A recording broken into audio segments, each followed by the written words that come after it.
It's Maddie and Patty. Coast to coast.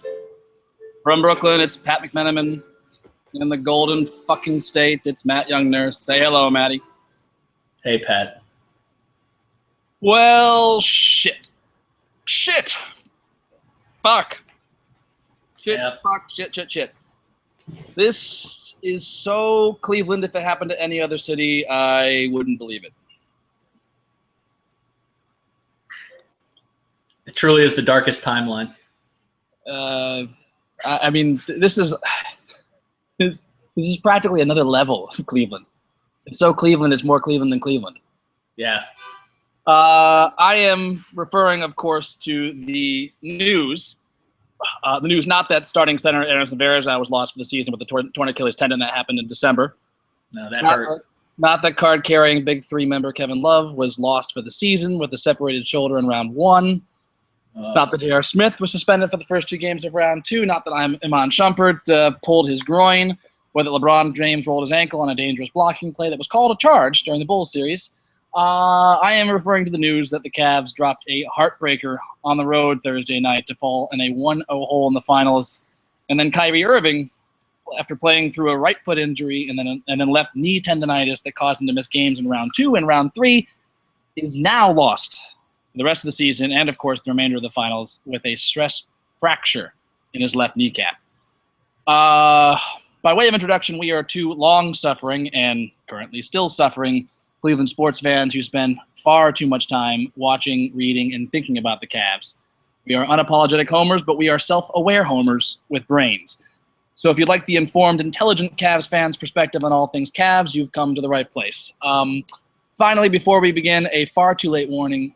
My language is going to be abhorrent throughout this podcast. So hide your kids, hide your wife, because I'm going to be fucking carpet bombing this podcast with thermonuclear level obscenity.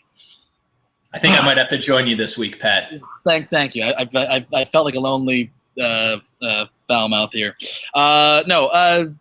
So normally, Matt, we begin our podcast with a review of the kill list, which I'll summarize this time is our attempt to morally quantify how hateable an opponent is to watch game after game in the playoffs, where they're pushing you to the point where in a consequence-free world you think to yourself, I might actually murder this person. Mm-hmm. But I just don't have it in me today, Matty. You? Nor do I. The only thing that's been killed here is our spirit, Pat. Yeah. You had an idea before the podcast that maybe we offer up a sacrificial lamb in lieu of doing the kill list this week. Jeff Van Gundy. Yeah. You know, He's awful. He's got to go. I don't think anybody makes me angrier from a broadcast booth. Not just because of what happened in that game. He's ridiculous. Here's my best one. You know, I see this game. I don't have any problem with these illegal screens. They're totally fine. Shut the fuck up, you motherfucker. I like illegal screens. Shut up. He's the worst at thinking something happens, watching the replay, seeing it with his own eyes that what he thought before was wrong, and then not saying anything about it. He's the worst. Well, one thing I will actually add before I go move on to the rest of my morning. I think Bogut is clearly at the top of the list anyways. We'll say this real quick for the reasons we outlined in the NBA Finals preview.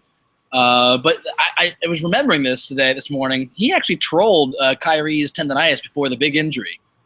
Like a dick. I mean, a complete dick move. Here's what he said. It's probably I'll try. Should I do an Australian accent or should I not? Probably not, Pat. Probably not. Yeah, you're right. There's probably 15 guys in the team that's carrying an injury right now. There are probably 15 guys that's on their team that's carrying an injury. We're not going to release everything. You don't want to release some stuff. Injuries are part of the game. You get to this point in the season, you're going to have tendonitis, arthritis, and contusions. You're going to have your body hurting. I don't know what it does for them and talking about it all the time, what they're trying to do with it. We're not really worried about it. They got guys banged up. We've got guys banged up. We'll be ready to go. I would love to hear your thoughts now, you frequently injured son of a bitch. What a fucking asshole. No, it makes me mad. Especially because the Warriors are by far the healthiest team from this playoffs, right? In a playoff just beset and beleaguered by injuries to important players, star players.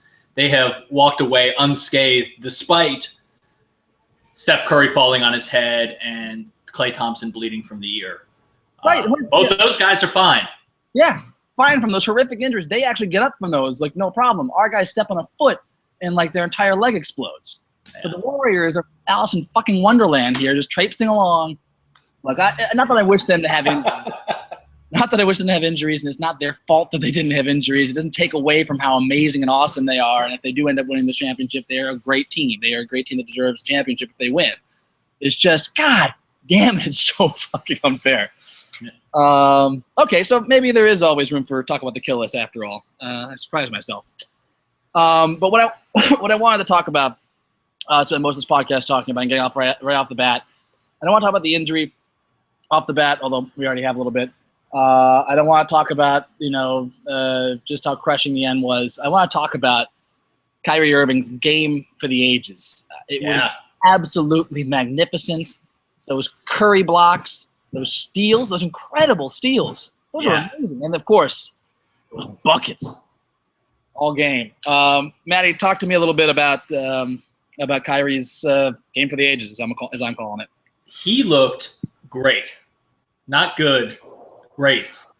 I think we said that in our preview pod, right? That we were hoping we could get 80% Kyrie. Right. He looked pretty darn close to 100% for that game. The only thing that was off, and this hurt us actually a little bit, was his 3-point shot. He was 2 of 8 from 3 and missed a couple wide open ones, and actually passed up, I thought, a couple wide open shots from out there. A ton. That would have been a huge momentum getter. I mean, and obviously making one of those threes instead of the 2-point that we got would have given us an extra point. There were so many little points that we could have gotten to win that one. So that part was a little weird to me. I don't know if his shot just felt off or whatever, but that's nitpicking what was a really impressive performance from him.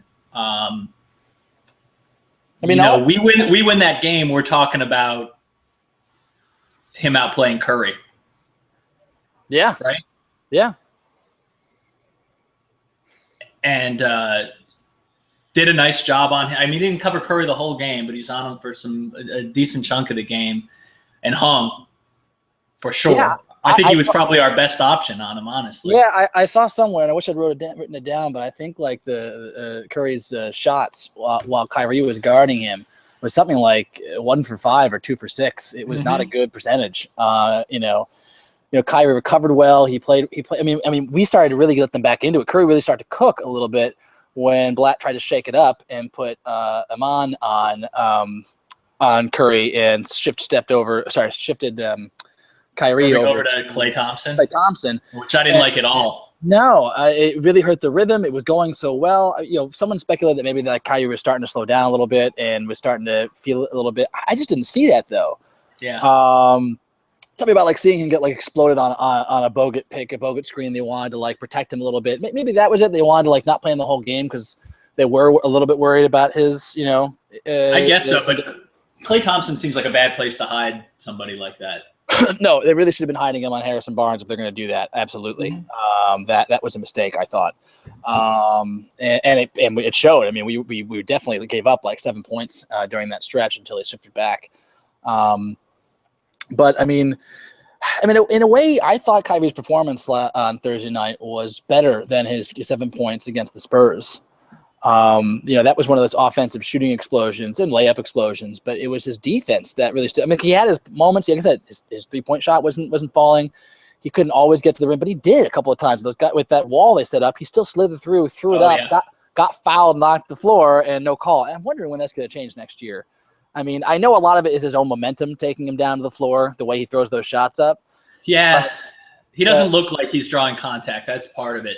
I think he does. I agree with you. I think he does draw contact on a lot of those. Yeah, I think it's just how he carries himself in there and almost how he balls too. Weirdly, I think they assume that he's just throwing himself down, but I'm sorry, he's getting hit a lot. It's similar to it's like a flip side of the LeBron coin, where LeBron's so strong he gets slapped on the hand like twice going to the basket, but he doesn't flinch because he's he's a tank, and he doesn't get the call when he's like that was a level of difficulty, that was a foul, and I scored through it because I'm a monster. That's still a foul. Just because I'm a monster doesn't mean it's not a foul. So I worry about that for him. But, like, still, it was the defense. I mean, just that block he had in the penultimate possession of regulation when Curry got past him on a double screen and he didn't quit. He followed right behind him, and it was a monster baller block. No, that was huge. I mean, off the backboard. They'd be talking about that play forever. That's what when I saw that happen, I thought, like, this is an all-time finals moment. Like, this is one of those, like, moments that gets etched in the history books. Whenever we talk about great finals moments, that's the shot you're going to see over and over again. Yep. And I still think it deserves to be, but, it won't because the game didn't end the right way. The game did not end the right way, and I think that's the best way to put it, even if you're a Warriors fan. I understand a Warriors fan not saying that because, I would say as a Cavs fan, but just the moral of that game, I think, was very much in line with the Cavs pulling off that game. But, it didn't happen. And I think I'd say if Kyrie isn't hurt at the end of that game, I feel really bullish about the series despite the outcome. Oh, I needed half an hour, 45 minutes, I think, to calm down after the game. Yeah. And when and we didn't know what was going on with Kyrie at that point, right? Like, there's still who knew? And I really talked myself into this. That was a coin flip game, right? Yep. And you can get in and we can bitch appropriately or homerly about the travel call on Mozgov. We can talk about LeBron going 6 of 10 from the free throw line when if he had gone 7 for 10 and shot closer to his average, we'd be there. We can talk about J.R. Smith hitting one more 3-point shot or Irving or whatever. But in a game that close, it is a coin flip, and Golden State has those things that it can talk about from its side. Yep. And I thought there were sustainable things that we could improve moving forward in the series that made it feel like we could really hang, right? Like we could get more offense from Shumpert and Smith. LeBron could do some different stuff. Avoid even he wasn't so bad about hoisting it from 3-point range or long twos, but he could get even better about that, right? We could position him better. We could start posting up Mozgov a little, whatever. There's things that we could do. I was starting to feel good. Pat, I was in the most dangerous position that any Cleveland fan can put themselves in, which was starting to believe. Yeah, absolutely. We know, Pat, that is the moment when terrible things happen. That is the moment when terrible things happen, when you start to believe and start to get positive. And it's funny, Pat, from our perspective, we both picked a Warriors win, relatively easy-ish Warriors win in this series in our last podcast. Yep. That hasn't changed, right? The Warriors are still going to win, but I let belief creep into my heart at some point in there. You should know better. I should know better. It's my own fault. This is your fault. You're the reason that this happened, Matt. I should have stayed cold-hearted. Yeah, I can't lay the blame entirely on you. I was talking to our number one fan, Ned Sackman, last night. When the news broke, he called me almost immediately, like someone had died in the family. I mean, I just sat down at work and just stopped working, and we just talked for about 30 minutes. And I confessed to him. I said, you know what? I let myself think, boy, if we're able to win these finals and then get Kevin Love back, I mean, that's the beginning of a dynasty. I let myself think. Oh God. Like you can't assume we don't have it yet. We didn't win it yet. You goddamn idiot. Yeah. So it's my fault too. It's my fault. I also did this to us. I think we all did it to ourselves. We know that we can't have nice things, Pat. That's true. It's Cleveland. It's part of what makes us Cleveland. If we had nice things, we wouldn't be Cleveland anymore. That's right. The other thing I was gonna say, like my thought, leaving Kyrie's injury out of it, was that even though that was a disappointing game, you don't ever want to give up golden opportunities like that. I get that. I get that. I felt like there was absolutely no reason we couldn't do that to them every single game. There was nothing like there was nothing about Golden State's performance that was an outlier. They were missing shots because we were contesting them, and they hit the ones we gave them. Like the reason they the reason the game was tied was because we had defensive breakdowns and gave them easy layups a couple of times because missed assignments. Because they're very good. You know, they adjusted their offensive approach. And Kerr's a great coach, and they're very versatile. I mean, you know, they could throw out most Spates and get 7 points from him in a 4-minute stretch like that. They had ways to get back into it. That was the stretch of the game that really hurt too. I think was in the beginning of the second quarter when the bench units, as much as you want to call ours a bench unit, were in, and they chopped the lead almost immediately. Yeah, absolutely. And what do we expect when we're injured like we are, and we have the lack of back end bench depth that we do? Yeah, we said that going into the series, that was a real risk for us. Yeah, and that certainly played out there. Yep. The last thing I'd say about Kyrie and his game for the ages is that I really wish he'd taken the final shot. No offense to LeBron. No offense to LeBron. If he wants to take every potential game winner, okay, you're LeBron, you can do that. But I know him well enough to know how he likes to. He's not afraid to give up the ball last minute. He likes to be a part of it, to be initiating the action. I get that, but he did it against the Spurs because he knew how Kyrie was playing, where he inbounded the ball to Kyrie for the last shot. He's got that ability to do that, but sometimes he gets so invested, I think he feels like he has to take the world on his shoulders. And this was a moment to let, especially after Kyrie got that block, to give us that chance. Yeah. I felt like he'd earned it. I don't know if Kyrie told Kyrie started, I haven't watched it again because it's all too painful for me, but Kyrie started with the ball on that possession, right? He did. Yeah, I was excited. And then gave it up to LeBron, and then essentially they stopped running anything. Yeah. And I know that they want to, I think I agree with this too, right? You want to take the last shot. Absolutely. You want to take a shot with a second or so left on the shot clock so that you don't give the Warriors a chance to match, whatever. I just wish they'd run a little something. Yeah. Set a pick. I agree. Now, that said, LeBron's, he can hit that shot. That is right. Maddie, I'm going to take a quick pause here because I think I have the wrong Wi-Fi connection and you're chopping up a little bit. I'm going to just pause for a second, hopefully keep the broadcast going. If it doesn't, we'll just resume in 5 minutes. But give it, so if I'm not back with you in under 60 seconds, we'll just restart the broadcast in 5 minutes at 3:37. So stand tight with me. I'm just going to change my broadcast here.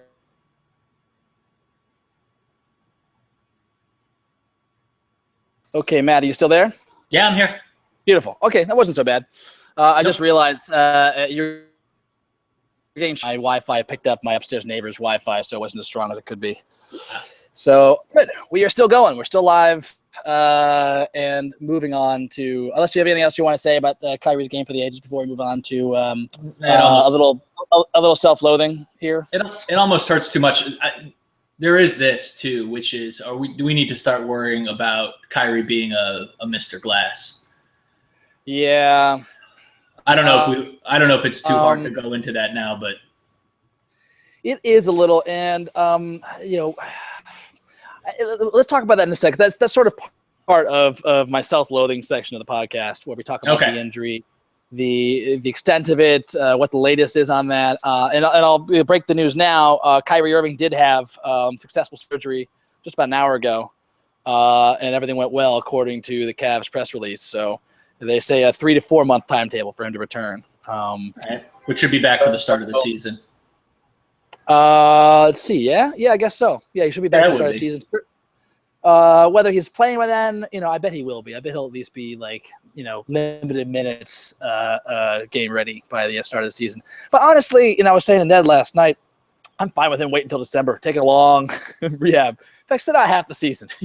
Let's minimize the number of games you play, just so because I know LeBron and Kevin Love can hold it down, and we'll talk more about why I feel pretty confident Kevin Love's coming back. But let's move on to what I'm calling the bounce. That's my name for this entry in the Cleveland lexicon. I've seen some people trying to call it the knee, and you could call it that, but I don't think it captures just how much went wrong. That's right. After such an epic all-time game for the Cavs. I mean, everything leading up to that last possession was such an epic, wonderful, beautiful, gorgeous, heart-stopping, and terrifying. Similar to that Spurs game that Kyrie dropped his 57 points. But it was the shot. It was the bounce from Shumpert. I mean, look at that shot. As Ned pointed out to me, if you look at the freeze frames, it hit the inside of the rim. Yep. And then bounced and cleared the other side of the rim. It may have grazed the other side of the rim, but I feel like it cleared it. I think it cleared it. Such an unusual bounce from the angle it was shot at.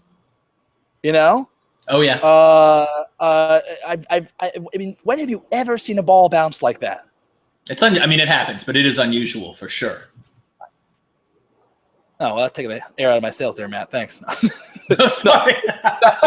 It's very rare. I agree with you. I've seen it. Very common. Okay, go ahead. Yeah. No.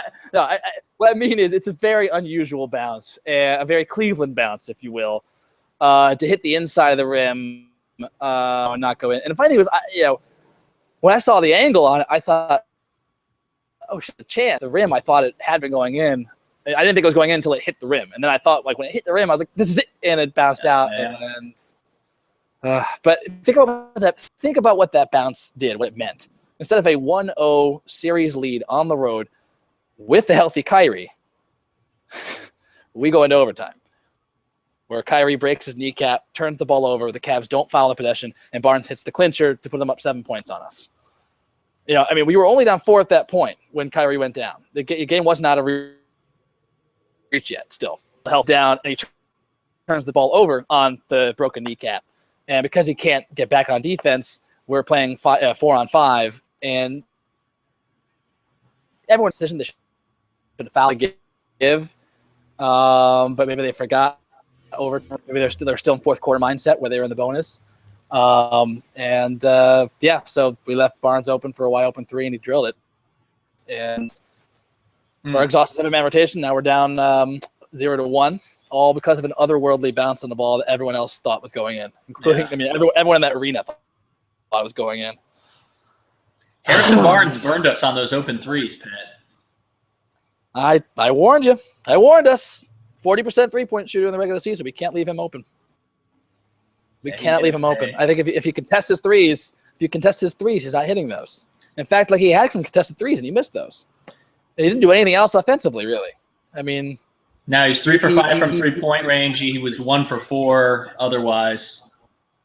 Just 11 points. That's why, I'll talk about this later. I really wish we'd hit Kyrie on him, on Curry. But Ned and I were talking about in our wake-like chat was, in an alternate universe, where that ball goes in, I just wanted to think about that other universe for a second. I call it, like, where the wild things are. It's that magical place across the ocean, through night and day, and in and out of weeks, and almost over a year, to where the 1980s Brown, the 1990s Tribe, and each dynasties, and we are all wonderfully insufferable fans. I mean, just think about that. How many amazingly rare things keep going wrong to Cleveland teams that have prevented not just like us breaking the curse and breaking this championship drought, but like those were all, bona fide potential dynasties, and here we are, still suffering. That's the thing that hurts most too. Is I remember we had this feeling in 2007, right, that we had gotten to the championship a little early, right? Yeah. And we're going to be back, right? Like, this is a little preview. We'll learn something here. We'll be here again. And we have to remember, these are not, you can't take them for granted. And you got to capitalize when you're there. And that's God, that's what makes this all the worse. Exactly. From my point of view. Me too. And honestly, let's talk about the injury for a second. The Kevin Love injury, which is, I think we all sort of glossed over it because we'd done so well afterwards. That injury was fucking devastating too, man. Like, we all sort of just took it and moved on, and good for the team and good for us, Pat, for doing that. But good for our maturity. Yeah. The suck started right then. Yes, it did. In a big way. Because it kept coming. As I said in the intro, I mean, then it was, JR out for the first 2 games. And then it was Kyrie injuring himself. And then it was Shump in that same game injuring himself. And then it was LeBron in game 3. It was game 3 or game 4. I think it was game 4, actually. A terrible charge call. It just kept coming. We got him back for that game 6, and then he also went in game 1 against the Hawks. It just, it's have done, and I think finals aren't over, but I mean they're over, but they're not over. Let's be honest. They're over. They're still. You're saying I've got a chance. Yeah. Jim Carrey style. There's still a chance. There's still a chance. A Jim Carrey, Dumb and Dumber chance, but it's otherwise over. But the Cavs have done. I mean, this has been an amazing season. Just for getting through all that. And the funny thing is, like, when the Kevin Love thing happened, I think the reason why we handled it so well was so early in the playoffs, and we weren't playing that well against the Celtics. We were we swept them, but we let them hang around in a way they didn't really deserve to. So I wasn't very confident about us to begin with. I kept saying at the beginning of the season, I felt like we could beat the Hawks, but I didn't think we were necessarily going to beat the Hawks. I have to see how we played. Certainly at the time I made that, I had that thought, the Hawks were still the regular season Hawks. So I didn't know. But also the Cavs weren't playing the defense they're playing now. The Cavs I saw at the end of the regular season, with these injuries, had no chance of even making it to the Eastern Conference Finals, frankly. And so when we lost Kevin Love and we weren't playing that great, I just thought, now I can just be happy to be here. Now I don't have to get my hopes up and get really, extra. I have to have my heart extra crushed, right? By the the inevitable disappointment that will come. We let him suck us back in, Pat. We let him do it like we do every single time, like Charlie Brown and fucking football. Yeah. So again, another apropos musical choice that I use at the top. Moving on to the injury itself. Just from the medical perspective, Dr. Brendo, as I like to call him, because it makes him sound like one of those quack back alley doctors, which is sort of what he is when he's texting. He's a life-saving surgeon in real life. Army surgeon, served like at least one tour in Afghanistan, right? Yeah. Yeah. And apologies, Brendan, if I'm getting the number of tours wrong.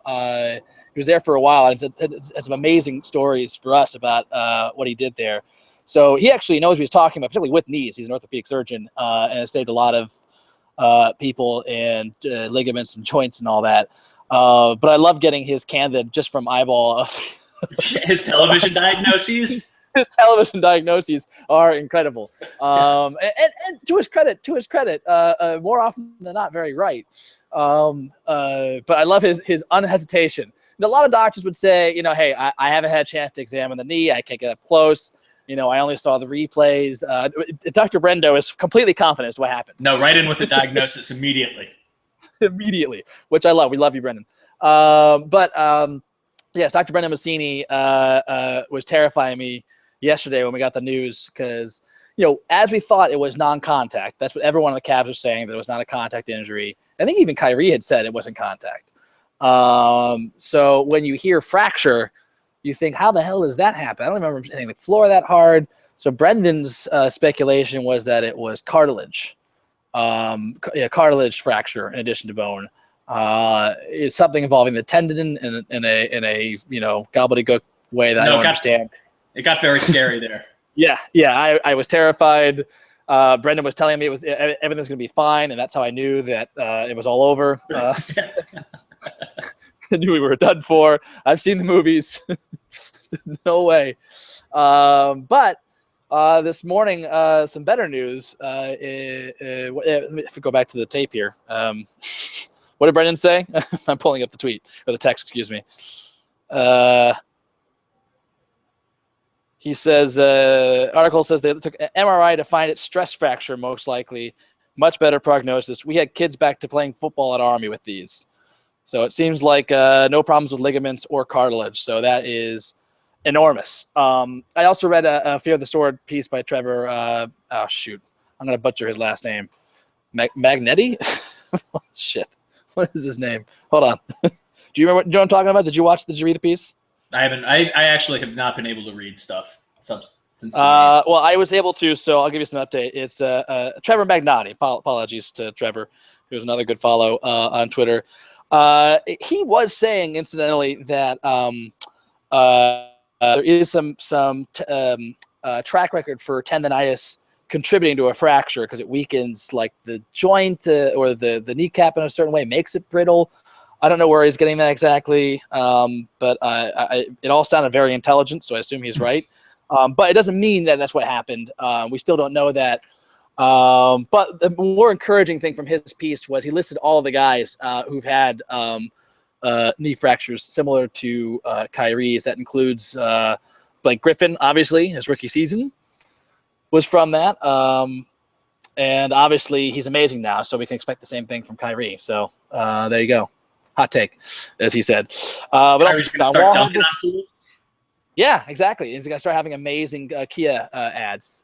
He's gonna take Uncle Drew. He's gonna take Uncle Drew to the next level, I think. But also John Wall had this injury. Jarvis Hayes, Jeff Foster, AJ Price, Randy Foye. They all suffered the injury and quote all missed little more than a couple of months after surgery and returned at nearly the same level of play. Yes, Greg Oden and Antonio McDyess have also had this injury, but it was like the last injury in a long line of horrible knee injuries. So there's a lot of other issues going on there. And then, of course, Nick Young, it's happened to twice. And he just got engaged to Iggy Azalea, so everything will be fine. Exactly. Is Kyrie married? No, he's playing the field right now, as he should. Hey, Kyrie, come on. Things are looking up, all right? You got a fractured knee. You're halfway to, I guess marrying an Iggy Azalea type, if that's what you want. Yeah, Nick Young's had it happened to him twice, and say what you want about his game. Athletically, he was fine this season, right? Yeah. So that's the good news. I was terrified this was going to be a really big career-threatening thing. It seems like if all goes well, he could be back to himself next year. But again, his glass self. And I think if anything, we just need to find a way to really limit his minutes during the regular season. Just play well enough. Get him a better backup. No offense to Delly, but we need some more. We need some more guard depth. But Delly will still have a role on that team next year, even if we do get another point guard to play backup. But we need to be able to spell Kyrie for longer stretches, I think, than we have, just so we can limit the opportunity for injuries. That's all you can do. I mean, you can say he's glass Kyrie because he had a lot of injuries, but he has played like the last two seasons, like I don't know, something like 140 out of 100 and how many? No, that's definitely true. And his injuries for the amount that he's had are not chronic or in the same spot, right? Like he's just had a lot of fluky stuff happen to him, I think. Yeah. But there's a scary thing. When you got a lot of fluky different things happening, it means that you're just prone to those things happening. Right. But they all tend to be kind of minor-ish. Just like the injury he had going into the playoffs it was minor-ish. You could play through it. So this will always be just like the fear at the back of your mind. And I think the key is just going to be continuing to limit his minutes if we can. And that's what I'm saying. Take our time bringing him back. If we should not be rushing him for the season opener. We should just I would like to play him when he's 100%. And he's getting really pissed off at people holding him back. That's when we have to let him play, and I think we give him some time. Pat, do you think there's reason for us to be worried about his family's reaction, as reported by Mr. Windhurst? Yeah, that's what I want to say no. Our friend Dave Deming was pointing out that this is people just it's the heat of the moment. People are emotions are running high. But he's under contract for the next 4 years after this, right? This will blow over and people are going to be on the right track and it'll be fine. There's good reason to think that, and that's a very logical way to think about it. It does worry me a little bit just because the more I read about it, the more worried I am at how really upset his dad seems to be. And there is a line of hot takes out there that it was David Blatt's fault for playing Kyrie for 44 minutes in game one. There's certainly the sense from his dad, and other people are saying this too, that we were just playing him too much and pushing him too hard when clearly he wasn't right, and that this was bound to happen. My problem with that was this is the kind of injury that could have happened in minute one. I don't think this is the kind of injury that happens because you're tired. Right. And we should add, by the way, that there is a chance that Klay Thompson did collide with his knee. It looked like it did. And that might explain the stress fracture a little bit. And just the angle. And, maybe tendonitis contributed to it. But, that's the kind of thing, that could have happened at any point. It could have happened while he was, anytime you're playing through an injury, something worse can happen, right? Right. And something did happen where he playing through his foot. No one was saying he shouldn't play in the foot, right? He developed the tendonitis by playing on that foot. So that's the risk you take when you play hurt. I also don't. He did not look like he was playing hurt in this game either. That's exactly the line I object to. There is he looked great. I wanted him out on the court all those minutes. Yeah, the fucking finals, for God's sake. Absolutely. And to continue that line of thinking, immediately after the game, I was comatose as I usually am and just stare at the screens. I was stuck, powerless to do anything when Stephen A. Smith came on the screen. It was like, are you fucking kidding me? I have to listen to him blather right now? So I did, because I'm an idiot. And I just, didn't have the emotional willpower to get off the couch. He was the first to come out with that scorching hot take. David Blatt played Kyrie too much. Bitch, please. He was playing in the goddamn finals. We would have lost by 10 if we played him 10 minutes less. So what you're saying is we should just lost the game. So why play Kyrie at all then? Why play him at all if we can't play him 40 fucking minutes and when he looks that good? It's the worst take out there. Actually, Ethan Skolnick, another good Twitter follower who I very much value his opinion, has been gently pushing that, and I think, much as I respect Ethan's opinion, that's just completely wrong.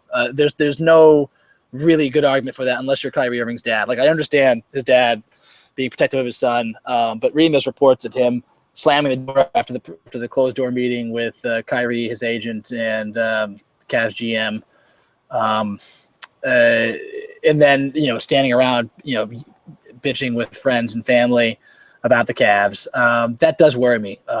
It's going to worry me until I get an article that says Dredrick's all cool with the Cavs. until I see that article, I'm going to be a little worried. Right. But I don't know what the alternative is, honest. I mean, yeah, exactly. I don't think the Cavs are. If this isn't a long-term injury to him that he's going to be fine and he's going to come back from, and obviously his dad didn't know that when he reacted. But if he's fine, then what the fuck's the point, man? This is the finals. You have your shot. You got to take it. He's a key player on this team. He needs to be a part of taking that shot. We're off for the next 3 months. If we lose the series or not, go for it. Is my opinion here, right? I absolutely, and I think he's going to see that. He'll come around to it. I think he's got to. He's a smart guy. Once he gets past the fear for his son and his son's livelihood and his career, I think he's going to see this was not the wrong. I mean, for God's sakes, not only the Cavs doctor who does other things besides being the Cavs doctor, he's a Cleveland Clinic surgeon. And they also took him to fucking James Andrews, the knee specialist god, who said, yeah, he can keep playing. He's fine. It's going to hurt. If he can cope with the pain, he'll be fine. Or not fine. I'm sure he gave the caveat of there's always a risk of injury when you're playing hurt, but this is no more greater injury than any other risk that other Cavs players are playing through. So, it's a question of, another thing we're not taking into account. I think if I had to bet, what Dredrick's upset about is the fact that not just that, the Cavs seem to be pressuring Kyrie to play, and LeBron was doing his LeBron things, where he kind of passive aggressively says things like, everyone's playing hurt. I'm playing hurt and playing through it. That kind of pressure that Kyrie felt. I think, look, Kyrie's a young man who's in his first finals. This is his dream. I think it would have taken a gargantuan effort to hold Kyrie out of this year. I think Kyrie wanted to play, and I think Dredrick was just mad the Cavs didn't go out of their way to hold him back. That's what I think too.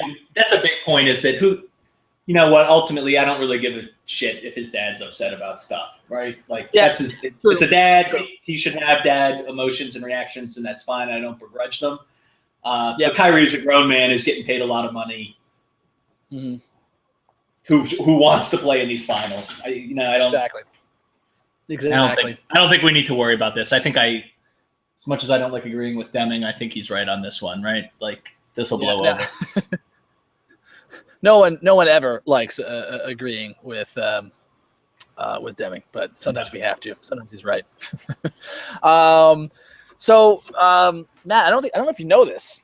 I'm not sure if you're aware, but there's still some NBA Finals to be played. It's not over yet. What? Yeah, more games. I mean, there are more games to be played. In fact, there's one we can play tomorrow night, Sunday night, 9:00. So we're not done yet. You know, actually, I think it's 8:00 tomorrow, Pat. Oh, is it? Fantastic! 8:00. What a great call. Yeah, the Sunday games are at 8. I thought obviously one game was at 9:00 for some reason. I thought I'd heard that. Why they couldn't make the game, 4:00, I do no earthly idea. It'd be nice for my son to be able to watch the whole goddamn game, but that'll be up. Someday they'll do everything around Arthur's schedule. Just not at some yet. point they do. Although that is weird, by the way. A side thing. Why wouldn't they try and get some? I mean, that's. I don't know. You're playing the short game here, cutting your nose up to spite your face. Like you're going to be like generating a whole another generation of fans. I still remember like watching like the Celtics Lakers games when I was like 6 and 7 in the finals, right? On TV. I think actually I was like, I think the first time I met you, Matt, when we were like 6 years old or something like that. Because I think I was at some party at the Kirshner's, your next door neighbors, and I played basketball with some kid who would have been you because you shared a driveway with the Kirshner's. And I remember like the reason we played basketball is because the NBA Finals were being played in the middle of the afternoon. No, and I have very clear memories of dominating a weakling who disappeared soon afterwards. Oh, your little brother must have been playing at that time. All I remember is just working over some kid who was blonde. Were you blonde at the time? I feel like very. You might have been. Yeah. I remember just working some blonde kid, but it's all very funny. But anyway, so Matt, there are at least 3 more finals games to be played, potentially 6. You just don't know. That's true. And we're not done here. It's not over. It wasn't over when the Germans bombed Pearl Harbor. Anyway, what I love though, Matt, now, like I said, we said this is kind of over. It's we've got the Dumb and Dumber Jim Carrey chance. But what's interesting to me now is I was looking at what lineup we have left to throw out there. We got LeBron, yes. We got TT, the crazy rebounding force. Although Pat, very quickly, that is an underrated part of Game 1 is that we did not win the boards. No, and that's one thing I want to get to a little bit later because we won it at first, but they came back. A lot of it was lucky bounces. A lot of it was just bad luck. They got a lot of offensive boards off of just they got these good bounces. But other thing I thought was that we were crushing. We were a +8 with Mozgov and TT on the floor, which was great to see. I didn't think that was going to be able to happen, and because that happened, I think we played Mozgov like 30 minutes. Which is a lot for him. He doesn't usually play 30 minutes. But frankly, we should be playing him 38, 39, 40. We should be trying to find a way to play TT and Mozgov 40 minutes a game together. Because they make it really hard for the Warriors to do what they do because of their presence in the boards. But I was looking at, so TT on the boards. We have an adorable, fan-loved Eastern European 7-footer. We have a scrappy guy on D who can just hit threes. We've got a great defensive specialist who can kind of hit threes sometimes. Matt, I was just thinking this. It feels like the 08-09 Cavs that lost to the Magic are finally in the finals now. It feels like that's what we're going to get to watch. I mean, there is some. There's my initial comparisons. I mentioned TT. The offensive rebounding force that was Varejao in 09. I feel like Gibson obviously had a Delhi-like role, at least, or Delhi had a Gibson-like role, at least in the Eastern Conference Finals, or I should have said the semifinals, excuse me, against the Bulls. Shump reminds me a lot of Delante's game, ability to drive to the hoop, occasionally hit threes, and play really good defense against, be our guy that can play a lot of different guys. I don't know if he's going to be the guy that sleeps with LeBron's mom, but probably not, right? Probably not. That was for Ned. Ned wanted me to speculate about who was going to sleep with LeBron's mom, so I had to give him a shout out there. I think these guys are all too young now. Yeah, exactly. Oh, geez. So yeah, I mean, it strikes me as a valid comparison. What do you think? So there's something that, I mean, I'm looking at that Cavs roster now, that 08-09 team, Yeah, pull it up. and really struck by just our lack of depth now with the injuries that we have, right? Because that team was rolling out 4 credible bigs. Z and Andy, yes. Ben Wallace was starting on that team. Forgot about that. And that's crazy. Yeah. And Joe Smith coming off the bench, right? And Joe Smith.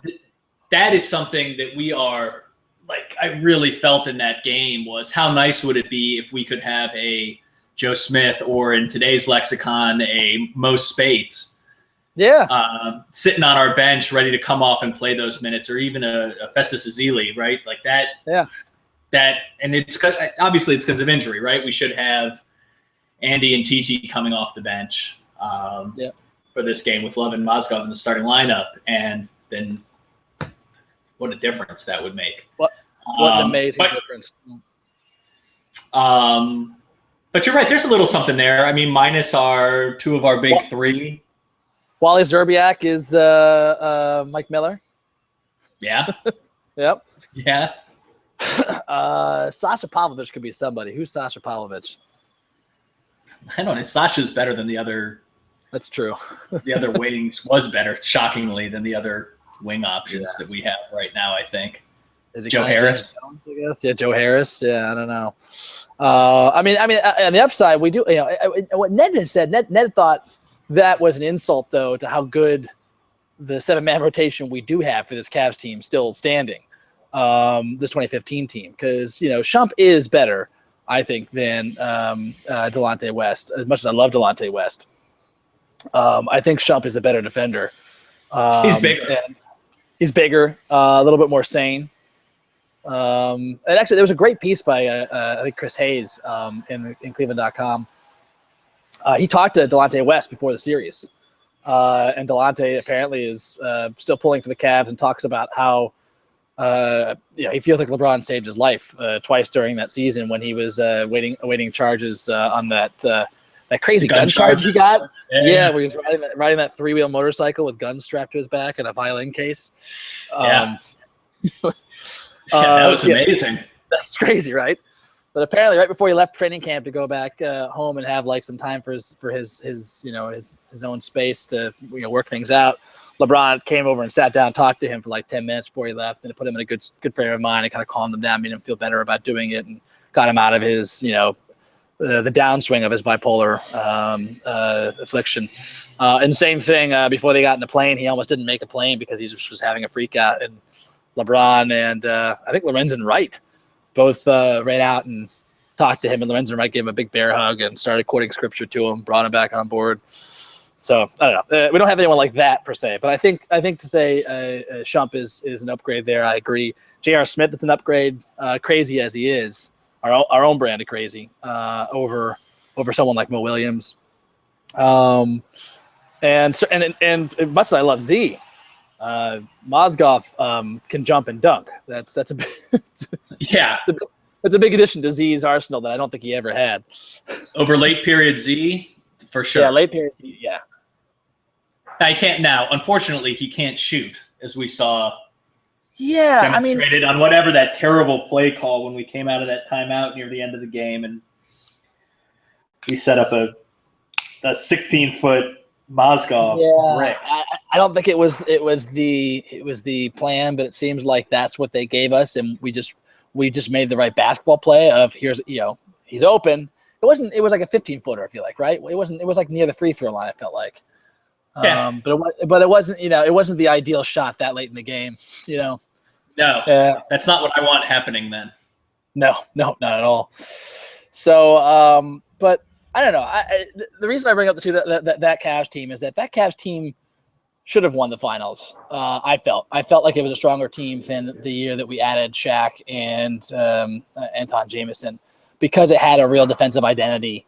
And it spread shooters around LeBron. It was great for the inside-out game. We had a few other players that could penetrate. Like that's the thing is that that's what Delonte could penetrate, and he did frequently to take the load off LeBron and either make layups or dish it back out.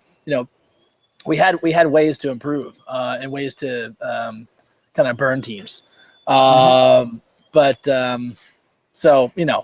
that's sort of how I felt about that team. But let's just look for some reasons now, Matt, because there's more finals to be played. Reasons to steel your jaw and say, fuck it, let's just win this. Let's see if we can still win this. You know what? You made a good comparison by text during game one, that this felt a little bit like UNLV Duke, where you kind of have to just do everything right. And someone was saying, I think I saw somebody else say, like, they've never seen the Warriors so out of sorts, and they looked up the score and they were only down 2. And it's like, yeah, that's the dangerous thing. And the Cavs had moments like that against the Bulls and the Hawks, where we were playing terribly. The other team everything was going right for them, and somehow we were still only down like 2 points. And that was the moment you went, oh shit! Like LeBron's 0 for 10. Kyrie's not playing. And they're only down 2. We're in big trouble. So the Warriors are that kind of good. But I don't know if that's entirely true, because I still feel like, we weren't hitting on all cylinders. We were, leaving them open for shit, and it was still tie game. You know what I mean? Mm-hmm. So anyway, interesting. Rob Emmerich just sent me a text. He says he sent me a question by email. I'm looking this up. He caught this on Black People Twitter. I'm clicking on the link. This could be. Let's see. He's sending me this tweet from Timothy DeLaGhetto, who says, I got the perfect combo of last night's hair product and head funk right now. My hair looks dope, but it stinks. And then Amar Badshaw says, you seen LeBron with the hairspray during the finals? I haven't seen that. Have you noticed LeBron with the hairspray? Well, Rob has a request for us to talk this out. LeBron using hairspray during the finals? I have not seen that. I don't know why he would need he would need hairspray for. I suspect it's not hairspray. No, it would be like Rogaine spray. No offense to gentlemen that are fighting the battle that LeBron's battling against receding hairline, but I think that's, if anything, the hair product battle he'd be fighting. I did not see hairspray. Is this a Rob? This is interesting. If you're listening, Rob, send that question in. Or there should be a way to leave a question, by the way, or to send a comment through the YouTube page, but I haven't figured out how to make that work. But Rob, follow up with an email if you're listening to help us out. I'm not really sure where else to go with that, because, yeah, I think he's just losing his hair, and that's I don't know how hairspray. I don't know how hairspray helps that. Anyway, back to the point at hand. Let's see. Oh, wait a second here. I think Rob is trying to send us a question through here.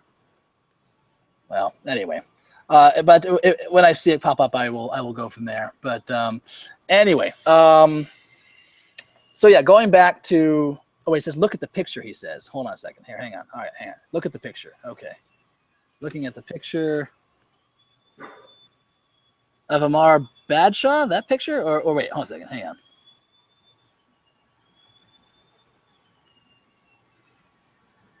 Yeah, I don't see a picture at all in here, unless Timothy DeLaGhetto is – the picture for Timothy DeLaGhetto is of an Asian dude, so there's that. And Amar Badshaw is a black dude with blonde hair. So, I don't know. Sorry, Rob. I feel like I'm letting you down, Rob, and I apologize. But moving on. Let's see here. Yeah, I just want to get through some reasons why we still have a puncher's chance.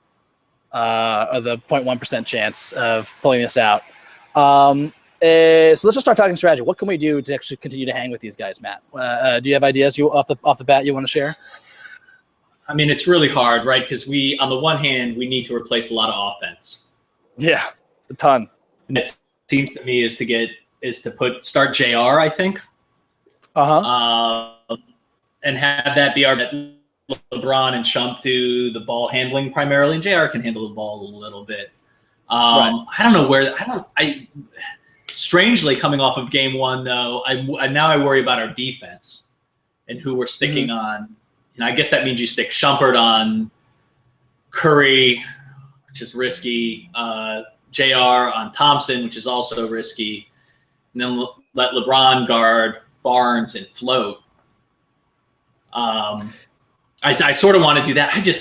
Delly, God love him, is a risk. I don't know why the Hawks didn't do this, but his ball handling is so weak.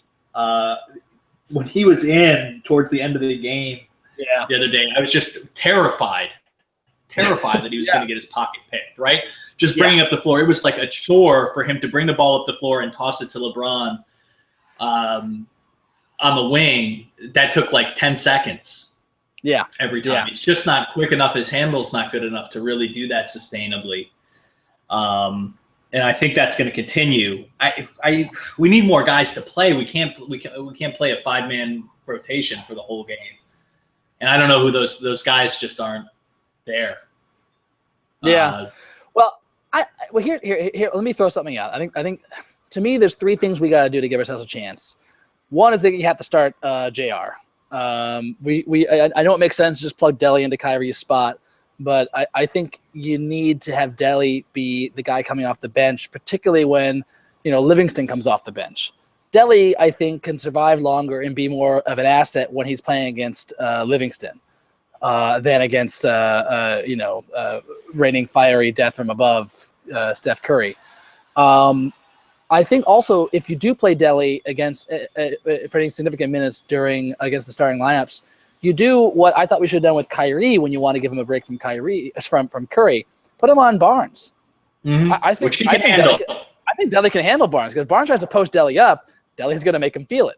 He might get his points, but he's not used to posting up. It'll be weird. And Delly can certainly stay up with him playing close enough to bother him on a 3-point shot.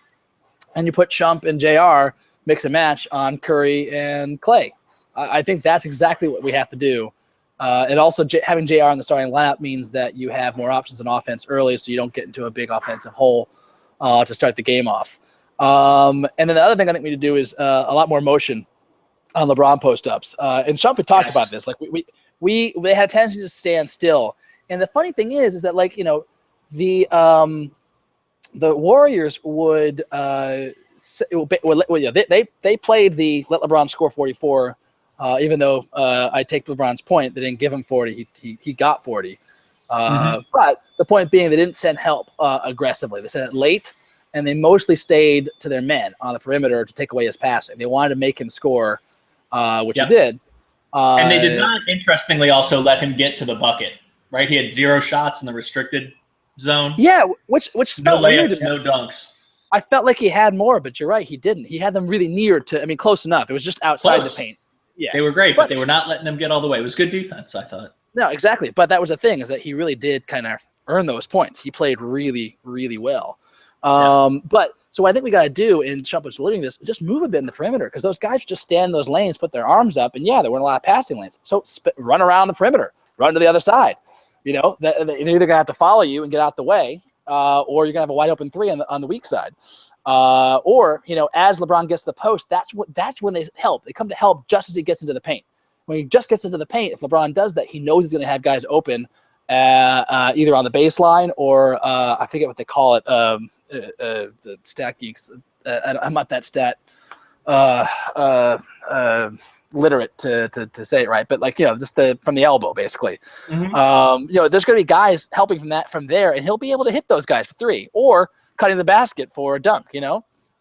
So I hope that and that's the nice thing. The other thing we have here, Matt, the good thing is we found this out early enough in the day yesterday that the coaching staff must have known already they weren't going to have him for game 2, but now they can really just kind of double down the planning for how to win this series with this roster. This is the only roster we got.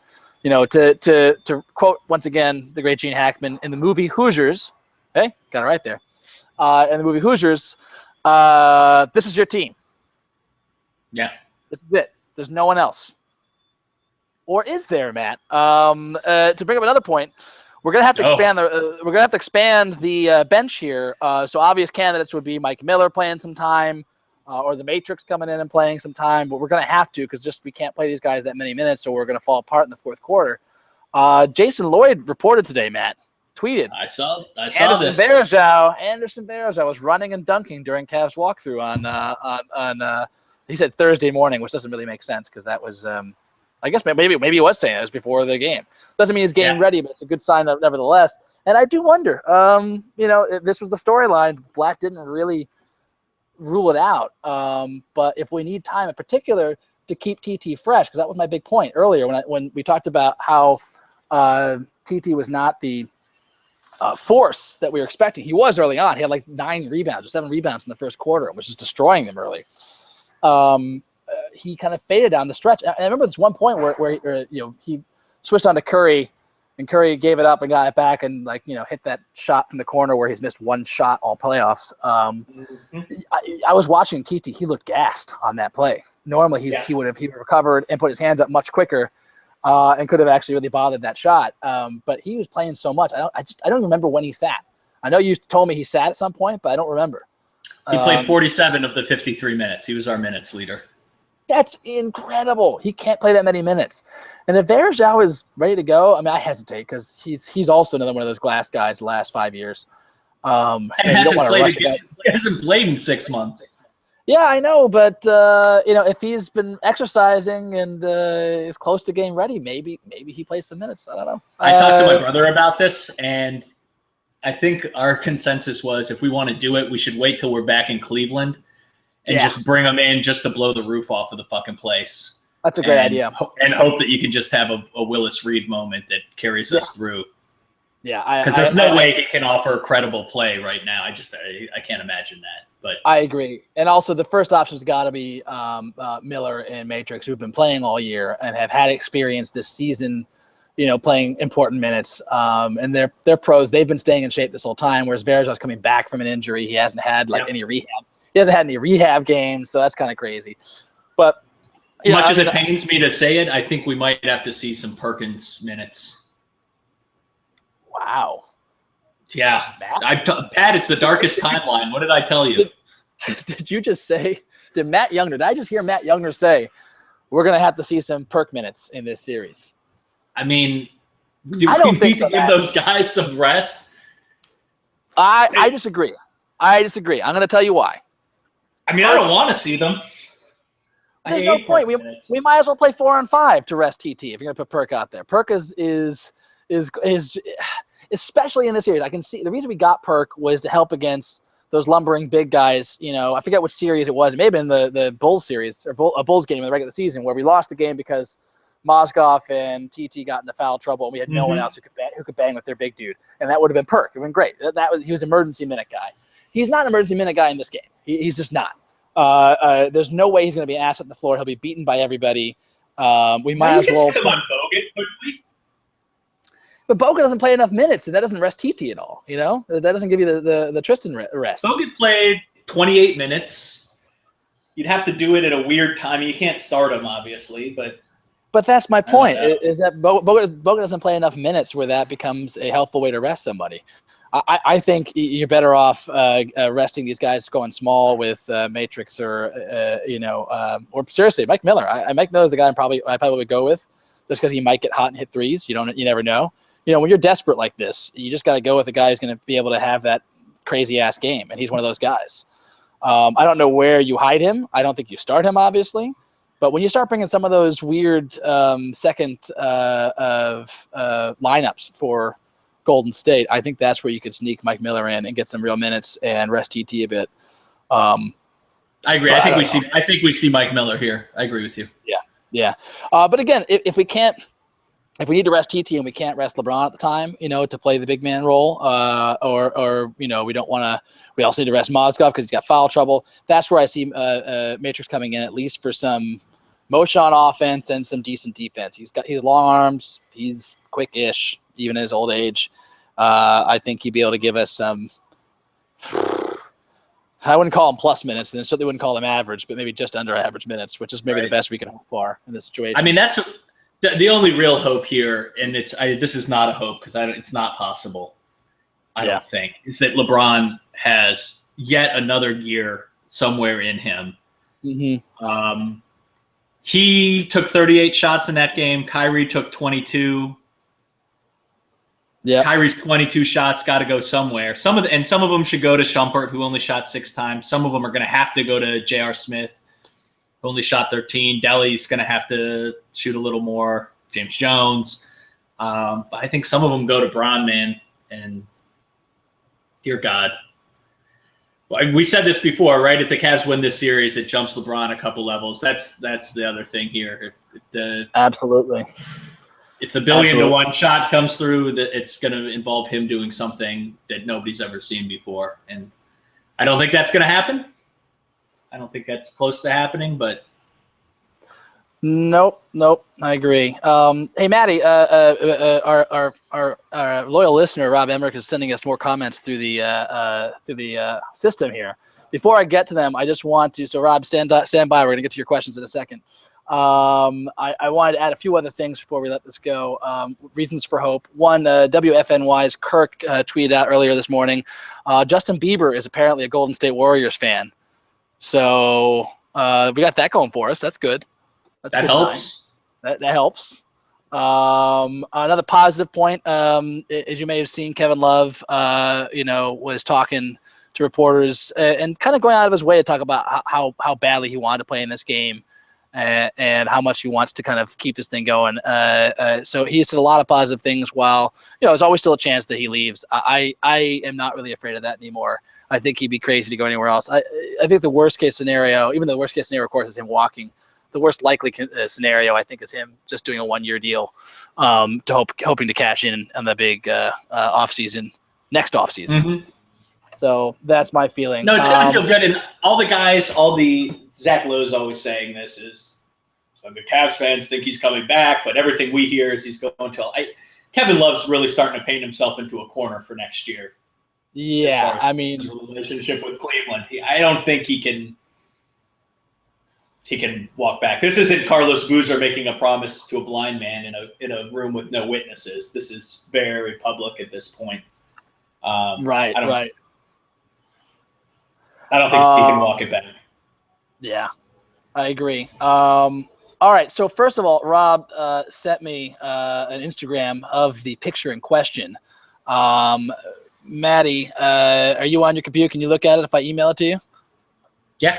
I think he emailed it to you, actually. He sent out, hang on, I'm going to reply all to it. So if you look for the email from Rob, I just sent you the picture.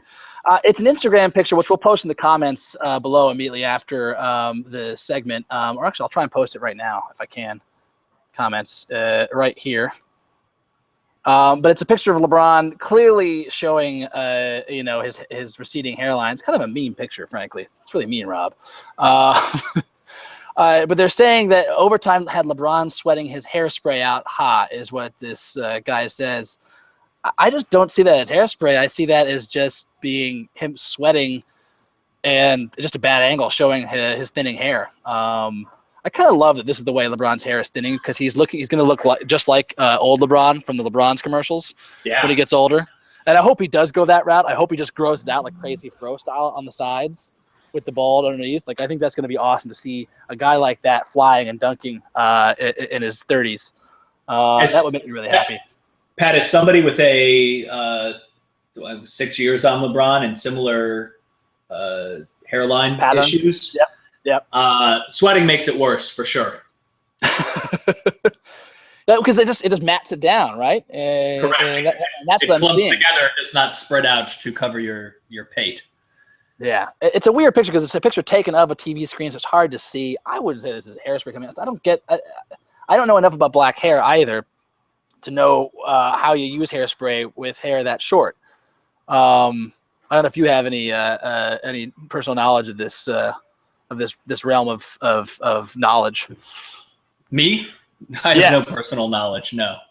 Well, I will report back. I will ask my friends if they have any knowledge of this, of how hairspray would play into LeBron's thinning hair. I've never heard of that. So we'll report next time we roll out the podcast with answers. Another thing that Rob had said. Another thing Rob had said was that fatigue does lead to injury. But stupidly, I've lost the original quote that he sent me. See if I can find it. Let me see the answer questions. Here it is. While Altchek was prominently quoted and served as the basis for NBA Commissioner David Stern arguing that fatigue was not to blame for the injuries, a position Stern later reversed to some extent. His position is not unanimous. And apparently, then he sent me a basketball prospectus link. Let me see if I can pull it up here. We're experimenting here, folks. It may not be a really smooth podcasting feature here, but it's worth the experiment with our one live listener. I don't know. I mean, look, fatigue, I think, certainly can lead to injury. When you're tired, obviously you don't plant your feet right. But that's a risk in any kind of high-level game. You're going to be fatigued, and that's the point that I think you and I are making, Matt, is that yeah, you're going to be tired, but you don't know when you can stop. He was fatigued at 30 minutes. He's going to be fatigued at 35. It's really hard to say what the breaking point is. And when the game is that close in the finals, it's a one-possession game. It's hard to say, we just hit the 40-minute limit with you. Sorry, Kyrie, you got to sit down. Right. I mean, maybe we could have sat him more to save him up for the closing run, but it's hard to sit guys down when you're down a few points to a team like the Golden State Warriors. By the time you rest him and get him back in, the game's over. No, I agree. I once the doctors give him a clean bill of health, you play him. Yeah. You play him. So interesting. Yeah. So Robbie sent a link to an interesting article by Kevin Pelton and Mike Pesca from 2012 about fatigue and ACL injuries. Important to note here, this is not an ACL injury from Kyrie. No. Thank God. So that's good. But I'll post a link to that as well in the comments of the YouTube and eventually the SoundCloud post. The article, the basketball prospectus article that Rob sent along. So, Robbie, thank you for being our first live commenter and questioner. That was a fun experience. We'll get smoother with how we handle that process next time. All right, Maddie, before we go, anything else that you want to discuss before we wrap things up here? No, I'm a little heartbroken, to be honest with you. That game, I thought it was going to be tough for the Cavs. As I told you before the game, I was starting to get some hope. That game gave me more reason for hope. It seemed like we had a game plan for the Warriors on D that was both effective and sustainable. Kyrie seemed like himself. We were a half inch from Iman Shumpert's shot going in and having a very different conversation right now than we are. And things are bleak. The other thing I told you is I had somehow ignored the fact, this is the stupidest thing I've ever done, but I somehow ignored the fact that I was going to be surrounded by Warriors fans right now. And it is infuriating, Pat. Oh my God. It is making me so mad. Dear God, I don't know what I'm going to do. Do we need to worry about you? Are you gonna do something rash and like hurt somebody? Or do we need to worry about you getting drunk, being arrested? No. I've never hurt anybody in my life, and these people are cowards out here too. Nobody's gonna do anything to me. Goddamn right. Yeah, I was gonna say. I said that I wore a jersey, a Kyrie jersey, into the office on Thursday. Nice. Some people, a bunch of people who aren't really sports fans, sort of said that to me when I went out to get lunch. They were like, "Are you going to be okay out there?" And I was like, "No." Yes. That's exactly what I said. These people are cowards. Nobody's going to do anything to me. These people are cowards, Donnie. Yeah. You went Walter Sobchak on them. I like that. Yeah. There's nothing to be afraid of here. That is a good game. I didn't wear my jersey to work on Thursday only because I hadn't done it so far and I didn't want to mess with anything. I think I'm going to start rolling that to work on game days from now on with my jersey. It was very enjoyable for me. Now, of course, I work with a ton of Warriors fans, so it's especially apropos. That's true. All I have is Mark Lamont Hill, who loves to delight in my suffering. Although the class guy that he was, he feels terrible for well, he doesn't feel terrible for me. He doesn't care about me, but he feels terrible for Kyrie. So I will give him that. Yes, that is something to be said for that. So yeah, hope is not entirely lost. There is a chance. We've got some more things. One last thought I want to leave you with. Two fun things I saw in the news this week, just to cheer us up. Joe Posnanski, great writer and lifelong Cleveland fan, did a piece, great piece, fantastic piece. Again, we'll post it below. before the game just about how amazing this journey was for LeBron. You know, regardless of what happens in the finals, just what he's done is just nothing short of incredible. But in it, he just mentions offhand Tristan Thompson, and he says Tristan Thompson, and I say this conservatively, is the greatest human being on the planet and should win every Nobel Prize they give out, and also all the Pulitzer, because the guy never stops, never. Yeah, it's like, yes, that brought a big smile on my face when I read that. Yeah, yeah. There's another piece, I forget where it was, but I'll also post this below, on Matthew Dellavedova, talking about how you know, he doesn't change no matter, even though he's like a huge cult fan in Cleveland now, and he had like a line of 1,000 people waiting to sign his autograph, like out in Solon or something like that. He was at some mall signing autographs, and he says, yeah, he hasn't changed. He still goes to Chipotle all the time, which I think is awesome and hilarious. But there's a great quote in here from David Blatt, one of those what the fuck quotes from David Blatt on Delhi. He says, quote, he's one of those kids that if his parents were to throw him in the water before he knew how to swim, he'd be doing the backstroke, the breaststroke, and the crawl before any of us figured out he was even in there. So whatever we need him to do, he'll be ready to do. Who the fuck throws their child in a pool before they know how to swim? Russians. Russians do that. Google that. Apparently Israelis too. But then not just throws them in there, but doesn't know they're in there until they've learned to do the backstroke and breaststroke and crawl. Just one of those curious. This is one of the reasons why I love Blatt. He's a son of a bitch, but he's our son of a bitch. Mm-hmm. All right, Maddie. I feel a little better. I hope you guys who listen to this feel a little bit better, Cavs fans wise. You know, we're not doing a retrospective on the fucking season right now. We're not talking about that. I know we mentioned it once or twice, but that's not what we're doing right now. The finals are still happening. There's still finals left to be played. We have at least 3 games. We're still searching for our first NBA Finals win as a franchise. Let's go get a win. Let's go get a win, right? I think that's right. Let's go get a fucking win, and who knows what happens. Who knows what happens? We, the lineup options I put out there, I think there's a way. We hide Delhi on Barnes. We start Shump and JR and play Shump, JR, LeBron, Mozzie, and TT for as close to 40 minutes as we can. Yep. 35 each. You know, I want that lineup to be playing close to 30 minutes in the game. If we can somehow manage that, to get those guys all on the court at the same time while also spelling each other for 5-10 minutes here and there. I want that lineup out there as much as possible. I don't know if that's humanly possible, but the more we can get them out there on the floor, I think the better our chances are. And look, someone can get hot, and we have one of those all-time historic games. Or we get swept and we walk off into the future, and we'll talk about it then. So, Maddie, I don't want to guarantee when we're next to the podcast. I know we said we want to do it after every single game. Do you want to do it every single game, or do you want to see how it goes? Let's see how it goes. See how it goes. We'll think about doing it Monday night, I guess, in between games 2 and 3. But we'll see. We'll see. I'll send out a tweet with the updated schedule as soon as we know what we want to do. So that does it for for episode 5 of the Maddie and Patty Cavs podcast, a more somber podcast than we would like to have. Let's hope we have a more exciting one next time, Maddie. I sure hope so, buddy. Yep. All right, till next time, it's Maddie and Patty saying